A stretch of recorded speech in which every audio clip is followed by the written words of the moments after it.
17 तारीख को एक बहुत बड़ा आंदोलन के तहत जनपद के शाहजहांपुर के प्रशासन को एक सूचना दी गई थी कि जिला शाहजहांपुर में खन्नौत नदी पर 36 बीघा जमीन है, डाटा संख्या 188।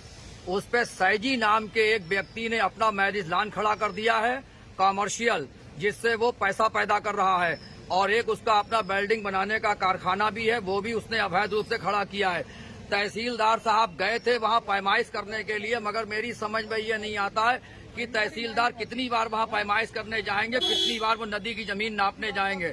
क्या बात है, मैं तो ये समझ रहा हूँ कि छोटी कुर्सी से लेके बड़ी कुर्सी तक पैसा पहुंच रहा है और सिटी मजिस्ट्रेट साहब से कोई संतोषजनक जवाब नहीं मिला है। उनका कहना है कार्रवाई हो रही है। कैसे कार्रवाई हो रही है, कब तक कार्रवाई होगी, ये शाहजहांपुर की जनता जानना चाहती है।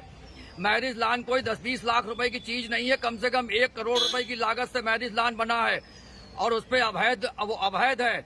गाटा संख्या 188, यानी पूरी की पूरी नदी की जमीन के बैनामे कर दिए गए और सैजी ने कुछ लोगों से पैसा ले लिया है, मगर उन्हें जमीन दे दी, मगर उनके बैनामे नहीं करे। मगर मैं समझता हूँ ना तो कोई जिलाधिकारी महोदय कोई ध्यान दे रहे हैं, ना सिटी मजिस्ट्रेट साहब कोई ध्यान दे रहे हैं। रही तहसीलदार साहब की बात, तो देखो मैं बिल्कुल साफ कह रहा हूँ, खुले शब्दों में कह रहा हूँ, अगर कोई अधिकारी मेरे खिलाफ अगर मुकदमा लिखवाना चाहता है तो उसे बिल्कुल छूट है।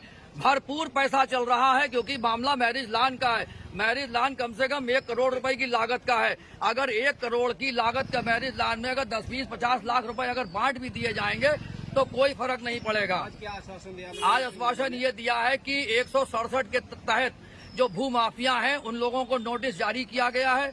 अभी प्रोसेस चल रहा है, मगर कोई भी अगर अवैध निर्माण है उसको एकदम इतनी जल्दी नहीं गिराया जा सकता है।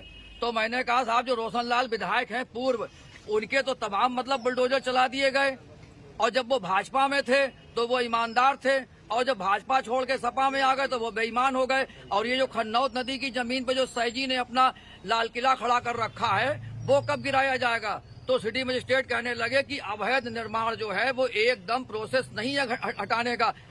तो कहने लगे कि भाई कोई भी अगर गलत काम है उसमें समय लगेगा, यानी भू माफियाओं को समय दिया जा रहा है कि आप मौज करिए। और एक लेखपाल है गुरु प्रकाश, वो पैमाइश करने गया था, उसे सैजी ने मारा, उसे बंधक बनाया, रौजा थाने में उसकी FIR दर्ज हुई। वो मामला कहाँ है? वो टाई फेस हो गई, लेखपाल भी बिक गया। देखो मैं साफ शब्दों में सुनिए, आप लोग बाइट चलाइए, खुल के चलाइए। शाहजहांपुर की जनता जानना चाहती है कि आखिर इस भाजपा की सरकार में जब हमारे योगी जी कह रहे हैं कि भू माफियाओं को मट्टी में मिला दिया जाएगा, गुंडे बदमाशों को मट्टी में मिला दिया जाएगा, फिर ये प्रशासन उन्हें मट्टी में क्यों नहीं मिला रहा है?